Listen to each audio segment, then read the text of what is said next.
It is a mirror, and for more than 600 years, every mind that has gazed into it has seen only one thing: their own failure. It is the most mysterious object on Earth, a relic that should not exist, a code that cannot be broken, and a message that we were never meant to read. This is the impossible archive file on Manuscript 408. We call it the Voynich Manuscript. The official story is simple. In 1912, a rare book dealer named Wilfrid Voynich acquired a strange medieval codex. What he held was a 240-page volume filled with delicate, hand-drawn illustrations and a script, a language or a cipher that no one had ever seen before. Science at first dismissed it. It had to be a modern forgery, a joke. But in 2009, science proved the official story was wrong. Carbon dating was performed on the vellum pages. The result was unambiguous. The book was not a modern fake. It was real. The pages were created sometime between 1404 and 1438. This single fact, this date, opens the first fracture point in our timeline, because the content of this 15th century book makes no sense. The manuscript is divided into sections. The first and largest is the herbal section. It depicts over 100 illustrations of plants, not one of which has ever been identified. They are not just unknown, they are wrong. They are composites, chimeras, plants with impossible structures, roots and flowers that defy all known laws of botany. Then there is the astronomical section. Intricate charts of stars, suns, and moons. But these are not the charts of a 15th century European monk. They depict constellations that are unrecognizable, galaxies that we cannot find. And then there is this, the most bizarre section. Dozens of small, naked figures, mostly women, bathing in complex pools and tubes. The liquid is a strange, sickly green. The plumbing looks less like a bathhouse and more like an industrial, alchemical, or biological process. And tying it all together, the text, 240 pages of it, tens of thousands of words in a language that does not exist. This is where the mystery becomes a true 0 point.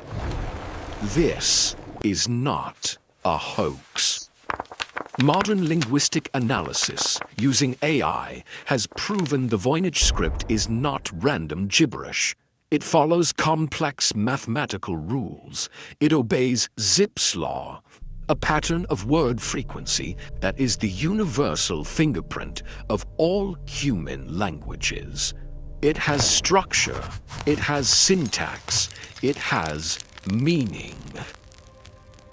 It is a real, functional, sophisticated language. But the fracture point is this. It is a language that no human being in 600 years has ever been able to read. The Voynich Manuscript is not a mystery that has been ignored. It is an impossibility that has been attacked by the greatest minds in history. And all of them have failed. During the 1940s, at the height of the Cold War, the U.S. military's top codebreakers, including the legendary William Friedman, turned their full attention to the manuscript. They believed it was a message, a lost secret. They spent decades trying to crack it. Their conclusion: failure. Friedman himself called it an attempt to construct an artificial or universal language, and he died defeated by it. But that was the 20th century. We are moderns. We have technology they could not dream of. We have artificial intelligence. In 2018, researchers at the University of Alberta unleashed a powerful AI trained on hundreds of human languages to decipher the codex. The AI failed. It suggested the language might be a form of Hebraic, but it could not produce a single, coherent, verifiable sentence. The machine was just as blind as the humans. This great failure has led to the official story, the comfortable explanation, the one designed to make us feel safe and to close the file. The story that it is all a hoax. The theory is that some clever 15th century forger, perhaps Voynich himself, though the carbon dating disproves it, simply faked the entire thing. That he scribbled nonsense, drew impossible pictures, and created a fantasy object to sell to a gullible emperor. This is the laziest and most unscientific explanation of all. The hoax theory asks us to believe that this 15th century forger somehow, without a computer, managed to invent a 240-page text that perfectly adheres to Zipf's law, a complex statistical rule of linguistics that would not be discovered until the 20th century. It asks us to believe that this forger, this genius, created this masterpiece and then never told anyone. He left no key. He left no bragging rights. He left only the object. The hoax theory is a bigger paradox than the book itself. The book is not a lie. It is a lock. And we have lost the key. This leaves us with the lore. If the official story is a failure, we must look to the unorthodox. We must stop asking, "What does it say?" and start asking, "What is it?" When you are faced with an impossible archive file like this, you must be willing to explore the heretical. If the book is not a hoax, we are left with three profound and terrifying possibilities. Theory 1, the lost supertech. We have investigated the lost super technologies of the ancient world. The self-healing concrete of Rome, the nano-steel of Damascus. These were lost recipes, lost chemistry. What is the Voynich Manuscript? Not a book about botany, but a coded manual for alchemy. In this theory, the text is not a language. It is a cipher.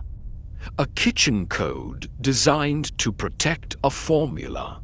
A formula for what? The philosopher's stone? A medicine? A weapon? Or perhaps a lost technology, like the biological acid that could soften stone. The text isn't gibberish.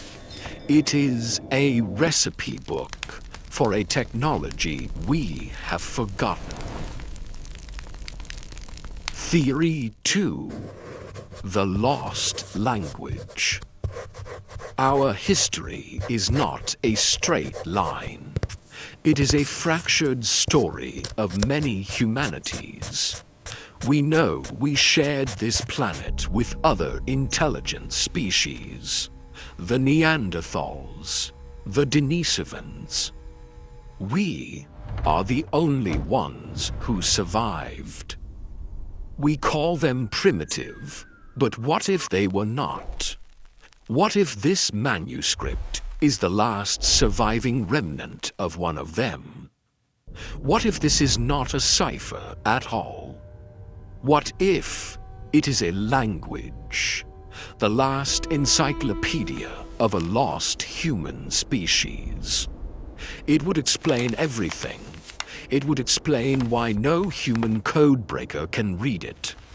It would explain why the plants and stars are wrong. They are not wrong. They are simply theirs. We are not trying to decode a puzzle. We are trying to read a gravestone. Theory 3. The heretical narrative. This is the ultimate zero-point hypothesis. It is the theory that breaks our timeline completely. What if the book is not from here? The plants are not from Earth. The star charts are not of our sky. The language is not human. What if the Voynich Manuscript is the ultimate out-of-place artifact? What if it is a signal, not a radio burst from deep space, but a physical, data-dense object left behind? Is it a manual, a warning, a seed of knowledge left for a species that was not yet ready to read it? Or is it a black knight in vellum form? A probe, a sentinel, left here to observe silently for centuries, its purpose unknown. This theory is impossible. It is madness. But it is the only theory that perfectly and elegantly explains 100% of the evidence. So what is the Voynich Manuscript? Is it a hoax? The evidence says no. Is it a lost super technology? A possibility? Is it the language of a lost human race? A terrifying and profound likelihood? Or is it a message, a greeting from an intelligence so vast and so other that we cannot even comprehend the first letter of its alphabet? The Voynich Manuscript is not a mystery from the 15th century. It is a mystery from now. It is a test. It is a challenge aimed directly at our modern arrogance. It proves that with all our satellites, all our supercomputers, and all our progress, we are still, in many ways, primitive. We are still staring at a message we cannot read, baffled by a technology we cannot understand. It is the definitive physical proof that the official story of our past is incomplete. It is the ultimate 0 point. And the most terrifying part is that after 600 years, we are no closer to the answer than the day it was found.